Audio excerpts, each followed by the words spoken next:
Hey guys, so wanted to go through and just give you a couple of tips that can be helpful when you're first starting CrossFit.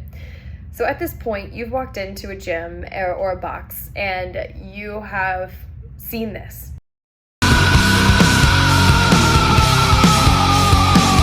And some reason you were like, yeah, let's go. I want to do a class.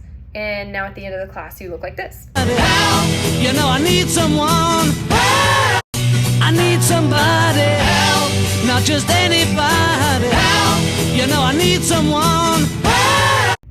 And that's cool. You probably finished class and you're like, oh, I'm dying. And then you're like, I think I want to sign up. Yeah, this is great.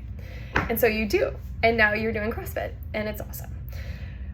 But there are a few things that as you get started with CrossFit that I found out and I wanted to share with you guys, and our coaches wanted to put together something to share with you guys that we think are important for newbies to know. First up, learn the fundamentals. Yeah, it's super cool to get started and want to do a muscle up, want to lift some heavy weight on a snatch and all the things. But what keeps you going in CrossFit for a long period of time is having that strong foundation.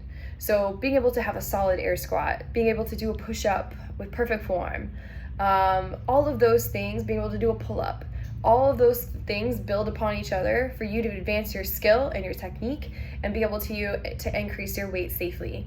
So learn the fundamentals, master the fundamentals. Second, logging results.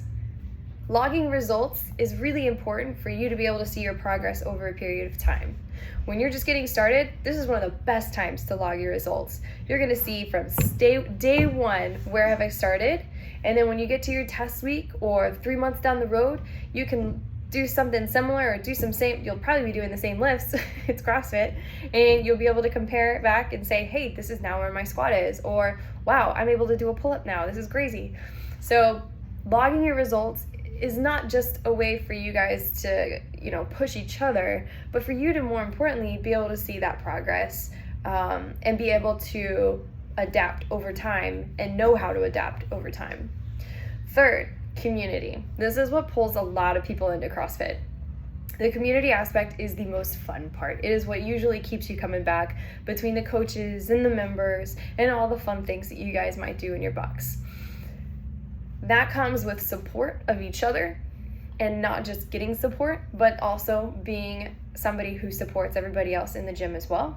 And that goes with fist bumping at the end of the class, giving yourself high fives. Maybe it's just a verbal, hey, congratulations, good job, that was great, I saw that pull up. Next is a part of community is get involved. If your box has things that are going on throughout the month, if they have seminars, if they've got community events, go to them. If that's something that you're interested in, is being a part of that community and building that as a new person and getting to know people will help you stay accountable in your own box. Stay until the end of the hour. When you are finished with your workout, we always wait until the last person is done. Give each other that, congratulations at the end, rather than cleaning up right in front of them. Ugh, that's like somebody running backwards while you're dying in a 5K and they're just jogging back telling you how great you're doing, Fourth, etiquette. So with etiquette comes a couple of things. Your box might have your own, list of things that they go through, but at least for us, I'd say every coach would probably lose their soul if you did this in front of them, is dropping an empty barbell. Yes, you'll see in CrossFit, we might drop our bars a little bit more than if you're just dropping it into a regular gym, probably wouldn't happen.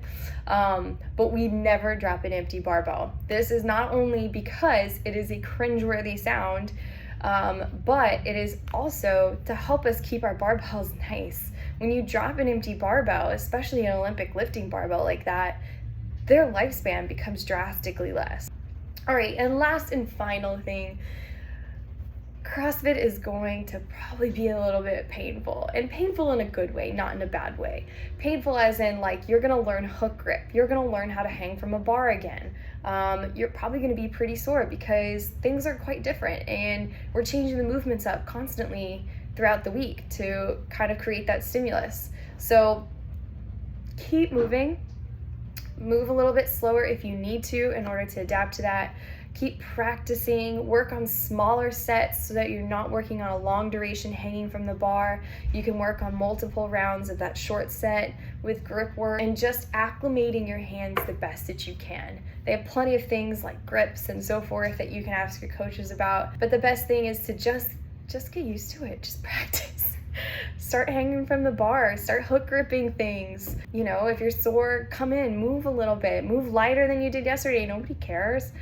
I hope some of this stuff has been a little bit helpful and that you enjoy and you love your CrossFit journey. It is exciting, and the best part is that I've been doing this for almost 10 years and it is still fun and exciting, which has been very rare for me in the fitness journey, is to not get bored of a style of fitness. So there's unlimited amounts of things you guys can do.